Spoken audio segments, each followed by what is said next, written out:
Hello students, today we are going to start the main part of chapter chemical bonding.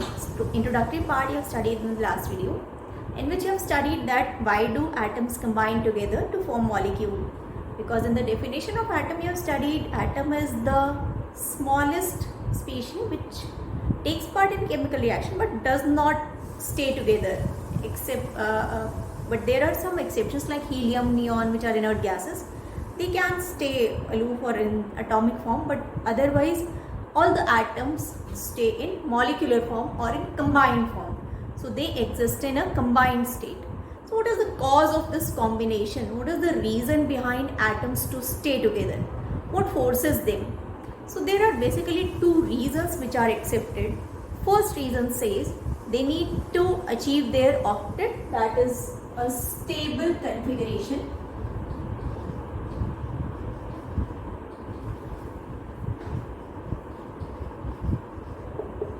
This stable configuration is generally accepted as octet. Now why do I say octet and why do I say generally?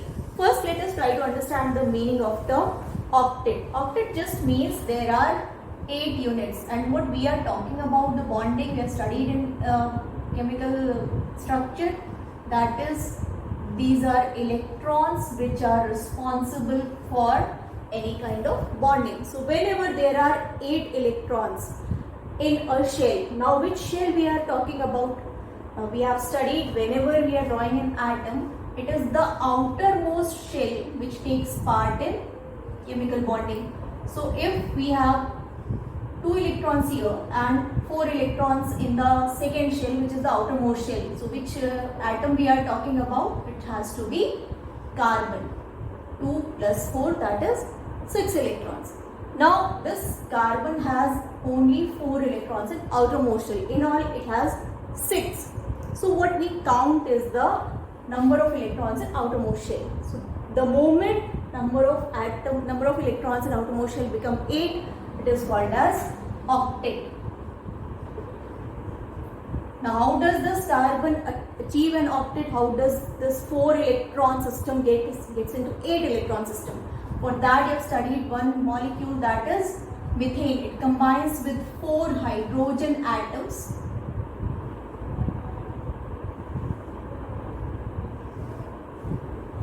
such that these electrons are also part of carbon atom now.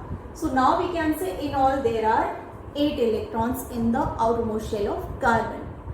So the next term which comes into existence is outermost shell. We don't incorporate any inner electrons in the octet.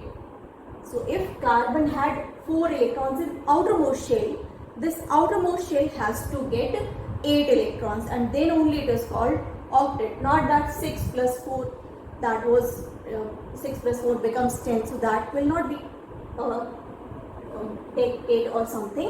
It has to be octet, 8 electrons in outermost shell. Now this was one thing which was put forward, that any atom which completes 8 electrons in outermost shell becomes stable. Second thing which is accepted is whenever there is any system that gets least energy state, that becomes stable. So stability is also associated with the energy which is contained in the system. So what we say, whenever any atom converts into molecule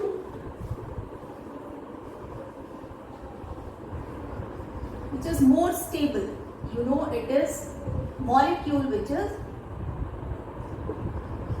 more stable.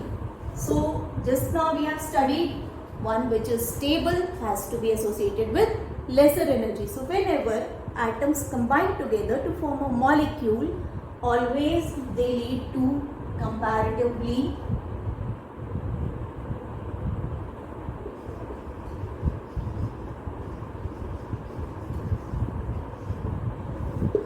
lower energy, and this energy is basically associated to potential energy. So there are basically two causes for the chemical bonding. One is to achieve the octet, and why do they want to achieve the octet? Because they have to be belonging to a lower energy state, which makes them more stable, and that is why atoms generally combine together. So whenever you get a question that why do atoms combine together, so you will incorporate both the factors in your answer, that is atoms combine together to obtain a stable configuration, that is octet, in their outermost shell, and that is the basic reason for chemical bonding. Now, just now we have said atoms have to get octet completed. But what if we are talking about hydrogen? You know configuration of hydrogen? That is, hydrogen is having only one electron in outermost shell. So can it also get 8 electrons in the outermost shell?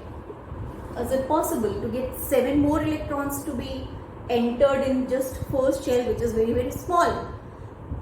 Actually, in this case, whenever we see hydrogen molecule, we see that there are 2 electrons only which are shared by 2 hydrogen atoms, and this becomes a stable system. How many electrons are there? Obviously 2 only. So this system is called a duplet. So this term can also be incorporated in your answer. It can be included. So now what do you say? Whenever atoms complete a duplet or an octet in their outermost shell, they belong to a lower energy state, and that is main reason for atoms to combine together. So this is what is the cause of chemical bonding. Now we have to study how do they bond together, how do they combine together, and what are the ways they get their octets completed. So on the basis of how are octets completed, 3 basic types of bonding we have to study. One is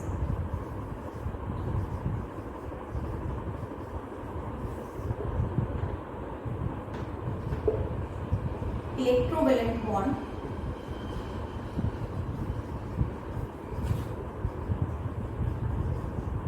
which is also called ionic bond. Second one is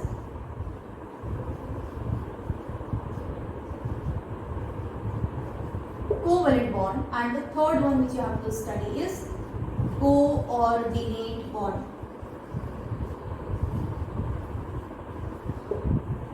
So these are 3 types of bondings which you have to study in your class 10. Other types of bondings are also present, but that is simply out of our syllabus right now. So we are going to start with the first type of bonding, that is electrovalent. Now as the name is suggesting, electro and valent means a valency which includes somehow electric charge, or electrons are taking an active part in it. Let us try to understand it with an example. Suppose we have to study the most common compound, that is sodium chloride. You know the formula is NaCl. Atomic number of sodium is 11. So you get configuration 2, 8, 1. While chlorine is 17. So you write the configuration as 2, 8, 7. Now let us try to judge how many electrons are required to be taken or lost by each of them. Sodium, since it has only 1 electron in outermost shell, it is very easy for it to give away this one. On the other hand, chlorine, which has 7 electrons in outermost shell, it needs to get just 1 more electron to complete the octet. Rather than giving out 7, it will opt to get 1 electron from sodium. So here both these atoms are in a condition to fulfill one another's requirement. So what happens is, 1 electron from sodium atom, that is given out and it is accepted by chlorine atom. So now after this exchange has taken place, what becomes the condition? For sodium it becomes 2,8, last shell completely eliminated after donating 1 electron, and in chlorine it becomes 288, that is outermost shell contains 8 electrons now. But because sodium has given out 1 electron only, but in the nucleus there are 11 protons as well. So now how many electrons it has? 10. How many protons it has? 11. Protons are positively charged. So which charge is dominating? That is positive charge. Now as a result, this configuration belongs to a sodium atom which is carrying 1 unit positive charge, because 1 proton is extra than electron which are now in the sodium atom. So only 1 unit positive charge has been gained by sodium atom. Now on the other hand, what happens with chlorine? Chlorine had 17 protons in the nucleus. They are already there, number of protons never changes. They are inside the nucleus. But what happens outside? There are 2 plus 8 plus 8, there are 18 electrons. Electrons are negatively charged, you know that. So which charge is dominating now? Electron, that is negative charge. So when we write this configuration, it belongs to chlorine atom which has 1 unit negative charge, because 1 electron is extra with it. So now as a result, what you are getting? A sodium atom which has got a positive charge, a chloride atom which has a negative charge. This has resulted due to transfer of electron from sodium to chlorine. Now as a result, these two species, one positive and one negative, then again you know positive negative attract one another. So now what happens? The sodium ion, which is now called, tries to stay with chloride ion. The attraction force caused by charges carried by them, and this attraction force is shown by these dotted lines, which are called electrostatic force of attraction. So these dotted lines are telling you that the sodium ion is attracted to chloride ion by these electrostatic attraction forces. And this attraction force is very, very strong. It does not let any oppositely charged ions to move away from it. That is why you have seen common salt, that is solid at room temperature. And even on strong heating, it does not melt. You must have experienced that. So what you come to know is electrostatic force of attraction is a strong force. And where is it applied? Between two oppositely charged ions. So this kind of bonding, this kind of staying together, this is only called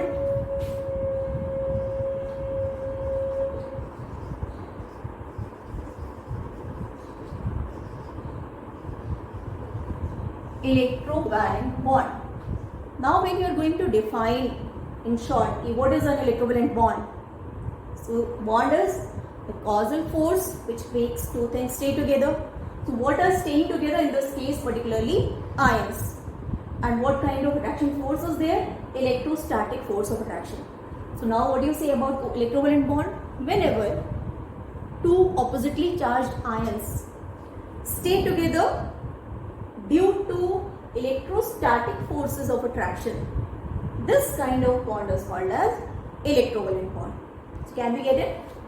For formation of electrovalent bond, what is necessary? A positively charged ion as well as a negatively charged ion. And how are these ions formed? Positive charge will be acquired when we are losing electrons. More electrons we lose, more protons become dominant, more will be the amount of positive charge carried by an atom. Now this can also be studied by an example. Suppose we are saying it is magnesium, which has atomic number 12. So when we write the configuration, it becomes 282. So magnesium, this is the nucleus, 2 electrons.